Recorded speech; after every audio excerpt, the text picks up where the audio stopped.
Bonsoir, chers Congolais. Là, je suis avec Pierre Laurent, notre cher camarade, les sénateurs de Paris et le vice-président du Sénat.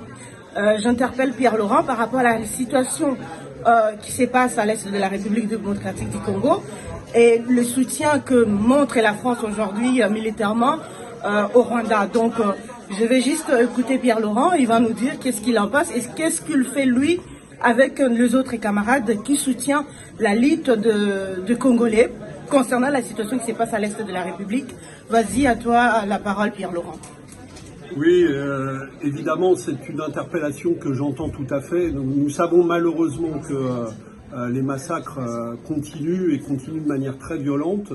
Nous connaissons parfaitement les responsables qui viennent du Rwanda et qui effectivement ont malheureusement été soutenus par la France à la suite de l'accord qu'Emmanuel Macron avait passé avec Kagame. Cette situation, elle est scandaleuse parce que ces massacres durent depuis des années et des années. Il y a eu des millions de victimes en République démocratique des Congo. La situation, en particulier des violences commises contre les femmes, 6 millions de femmes violées et 12 millions de morts. Donc, voilà, elles ont été largement dénoncées. Elles sont portées au plan international par le docteur Mukwege. Donc personne ne peut dire qu'il n'est pas au courant de ce qui se passe là-bas.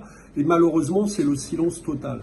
Donc nous essayons, en particulier au Sénat, de porter la voix des Congolais. J'ai eu plusieurs fois l'occasion d'interpeller le gouvernement sur la situation, de poser des questions écrites, de donner la parole au Parlement à des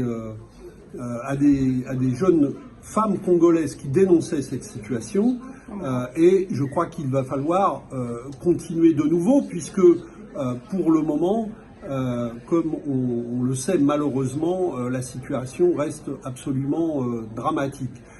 Il y a autour de moi il y a le film de Laurent Michel qui est sorti en France qui s'appelle L'Empire du silence et qui aide à dénoncer cette situation. Il y a un livre que la journaliste Françoise Germain-Robin publie pour dénoncer cette situation. Nous allons utiliser toutes ces voix-là pour porter la protestation la plus vive contre le soutien actuel de la France. La France a fait des déclarations il y a quelques semaines pour modérer un peu son soutien, mais en fait, on sait que l'accord avec Kagame perdure et qu'il est absolument scandaleux. Donc nous allons essayer d'amplifier toutes ces initiatives.